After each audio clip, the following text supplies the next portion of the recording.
सुन्नत हुज्जत है, ठीक, दो राय नहीं, हुज्जत है रसूल की सुन्नत। अच्छा, तो रसूल कब तक जिंदा रहे? सन 11 हिजरी की 28 सफर को इंतकाल फरमा गए। तो सन 11 हिजरी तक जो कुछ हमें मिला हम उस पर अमल करेंगे। लेकिन मजे की बात यह है कि सन 11 हिजरी के बाद रूम फतह हुआ, ईरान फतह हुआ, दूसरे ममालिक फतह हुए, लोग मुसलमान हुए, तहजीब बदली और मसाइल पैदा हुए। तो अब इन्हें किससे मालूम करें? कोई सवाल है या नहीं? देखो मैंने बात जरा सी बुलंद की है सतोबूरी से कि वो तो सीधा साधा मदीना था, उनके मसाइल ही कम थे। तो सन 11 हिजरी तक रसूल ने जो दिया उससे मसला हल हो गया। और अब जब बढ़ेगा मुसलमानों का इक़्तिदार और मुसलमानों का जोग्राफिया जब बढ़ेगा तो सारे मसाइल पैदा होंगे। तो सन 11 हिजरी के बाद करोगे क्या? कहा भाई अब सुन्नत तो खत्म हो गई, अब अपनी अक्ल से काम लेंगे, इसका नाम है क़ियास।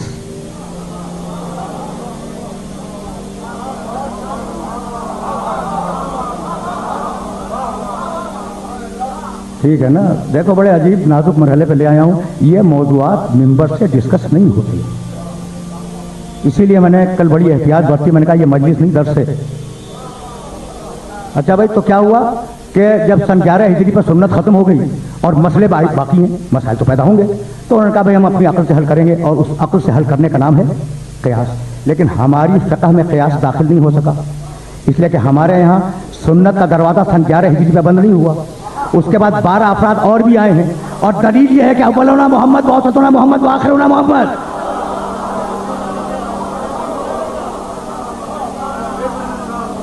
अब जब तक मोहम्मद बाकी है तब तक सुन्नत बाकी है। पहुंच गई बात? भाई रुके रहना खुदा की कसम। अब मेरा जी चाहता है कि तुम्हारी खिदमत में अर्ज करूं। अब क़ियास आया एक तरफ, अब 12 की जरूरत समझ में आ गई। मैं कह रहे थे 12 की जरूरत क्या, रसूल आ गया। भाई हमें सुन्नत चाहिए, और हमें किताब में लिखी हुई सुन्नत नहीं चाहिए। खुदा मालूम कौन झूठा हो कौन सच्चा हो। सुनोगे सुनोगे, सिहाए सित्ता की रिवायत है, 6 बड़ी किताबों की रिवायत है कि मेरे नबी ने कहा कसौरा अलैयल कज़्ज़ाबा। आजकल बड़े कज़्ज़ाब, बड़े झूठे पैदा हो गए हैं जो मेरी तरफ हदीसों को गढ़ के मंसूब करते हैं। तो ज़माने रसूल में गढ़ने वाले थे, किसको अच्छा समझे किसको ना समझे।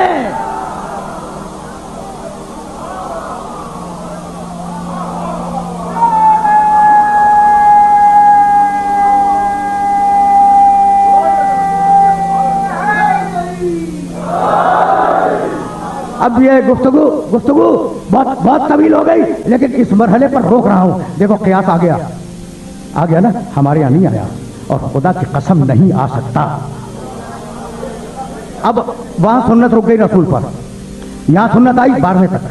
भाई यही तो हुआ ना, यही वजह है। भाई हदीसों के अगर आज़ाद शुमार तुम्हें बताने लगूं हैरान हो जाओगे। बस एक किताब के सुन लो, एक किताब, बड़ी किताब, आलम इस्लाम की बड़ी किताब, उसमें रवायात हैं 7000, और अगर मुकर्रर रिवायतों को निकाल दो तो 4000। और हमारी एक किताब, बड़ी किताब, काफी, रिवायात 17000। बढ़ गई या नहीं भाई? तवज्जो रहे, बढ़ गई। तो हमें क़ियास की जरूरत नहीं है। कहने लगे क़ियास के बगैर काम कैसे चलेगा। अपने ज़माने के बहुत बड़े फ़कीह, बहुत बड़े, और मैं तो हर फ़कीह को और हर मुहद्दिस को अपने सर का ताज समझता हूं, इसलिए कि उसने कुछ ना कुछ हकीकतें हम तक पहुंचाई दी।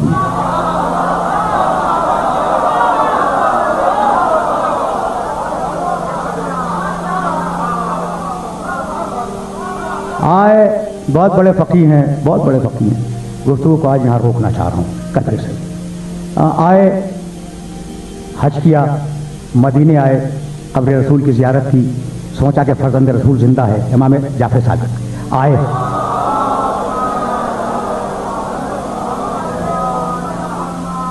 इमाम की खिदमत में एक बहुत बड़ा मजमा था, कुछ लोग वहाँ पहचानने वाले भी मौजूद थे। उन्होंने जगह खाली की, वो तशरीफ़ फरमा दिए। इमाम ने जो देखा कि बड़ा एहतराम हो रहा है, कहा कि भाई ये कौन है? कहा ये अपने ज़माने के सबसे बड़े फ़कीह हैं। इमाम ने करीब बुलाया, मोहब्बत से बिठाया, कहा कि आप सबसे बड़े फ़कीह हैं तो फतवा कैसे देते हैं? कहा बे किताबिल्लाह, अल्लाह की किताब से। कहा अगर किताब खुदा में न मिले, न हो नहीं, न मिले।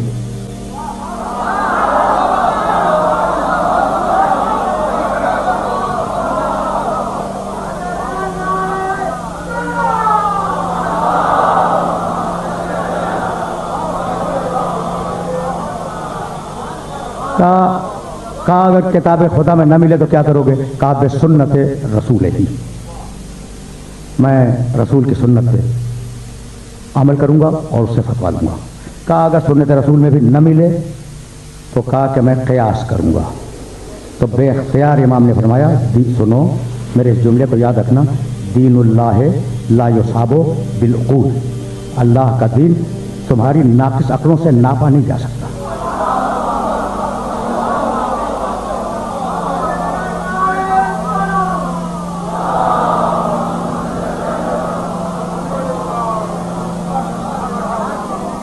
अल्लाह का दीन तुम्हारी नाक़िस अक्लों से नापा नहीं जा सकता। कहने लगे फर्जंद रसूल, फिर अल्लाह ने अक्ल हमें क्यों दी? बस सवाल तो माकूल है, जेन्युइन है। उनका अच्छा, अगर अक्ल से नपता है अल्लाह का दीन तो मैं छोटा सा मसला पूछता हूँ, ये बताओ कि नमाज बड़ी इबादत या रोज़ा? कहा फर्जंद रसूल नमाज बहुत बड़ी। कहा औरत पर हर महीने कुछ दिन ऐसे आते हैं जब नमाज साकित हो जाती है, रोज़ा साकित हो जाता है, लेकिन वो दिन गुजरने के बाद नमाज की कज़ा नहीं होती, रोज़े की कज़ा वाजिब है।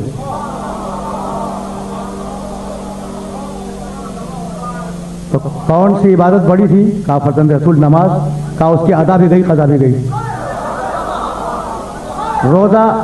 रोज़ा छोटी इबादत थी, उसकी कज़ा वाजिब, तो भाई बड़ी इबादत की कज़ा वाजिब होनी चाहिए थी ना। कहा कि हाँ फर्जंद रसूल, ये तो समझ में नहीं आया।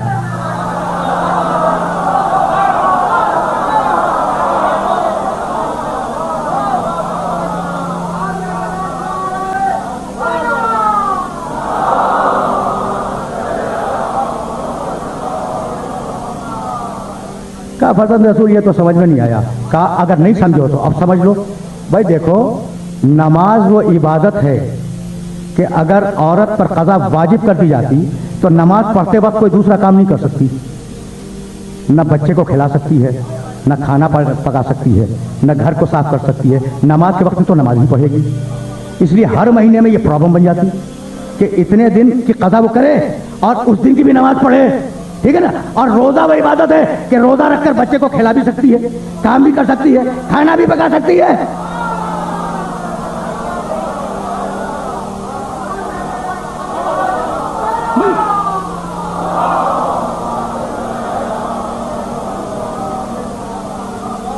कहा भाई अच्छा, अब वो फकीह वक्त देखो, अगर रूह सईद हो और ज़मीर साले हो तो इंसान कैसे कबूल करता है? कहा कि हाँ फर्जंद रसूल ये तो वाकई आज समझ में आया है, आज। ठीक। कहा अच्छा ये बताओ कि कत्ल बड़ा जुर्म है या बदकारी बड़ा जुर्म है? कहा फर्जंद रसूल सब जानते हैं कि कत्ल बड़ा जुर्म है। कहा कत्ल के लिए कितने गवाह? कहा 2। कहा बदकारी के लिए कितने गवाह? कहा 4। कहा जो बड़ा जुर्म है उसके लिए गवाह 2, जो छोटा जुर्म है उसके लिए गवाह 4। ये हुआ क्या? देखो खुद इमाम ने उन मोहतरम फ़कीर की ज़बान से एतराफ़ करवाया है। कहा बताओ कत्ल बड़ा जुर्म या बदकारी बड़ा जुर्म? कहा फर्जंद रसूल कत्ल बड़ा जुर्म है। कुरान ने क्या तफसील से बात की है? बदकारी उससे छोटा है, बहुत बड़ा जुर्म है लेकिन उससे छोटा है। कहा कत्ल के लिए कितने गवाह? कहा 2। कहा बदकारी के लिए? कहा 4। कहा छोटे जुर्म के लिए 4 गवाह, बड़े जुर्म के लिए 2। कहा कि हाँ फर्जंद रसूल ये भी समझ में नहीं आया।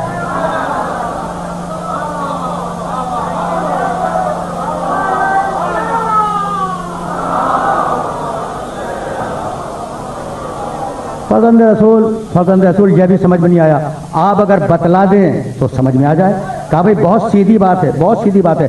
कत्ल में मुजरिम एक है, कत्ल में मुजरिम एक है इसलिए गवाह 2, बदकारी में मुजरिम 2 है इसलिए गवाह 4।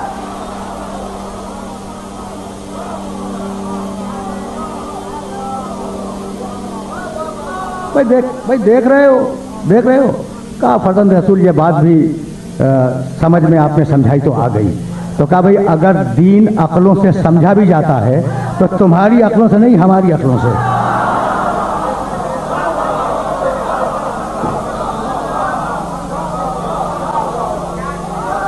बस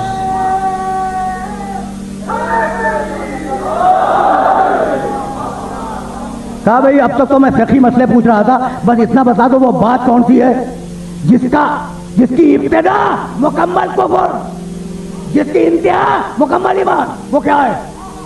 साहब फर्जंद रसूल, ये तो अजीब सवाल है कि वो बात क्या है जिसकी इब्तिदा मुकम्मल कुफ्र, जिसकी इंतहा मुकम्मल ईमान। ये आपने क्या पूछ लिया? क्या आप अपना कलमा भी भूल गए? ला इलाहा मुकम्मल कुफ्र, इल्लल्लाह मुकम्मल ईमान।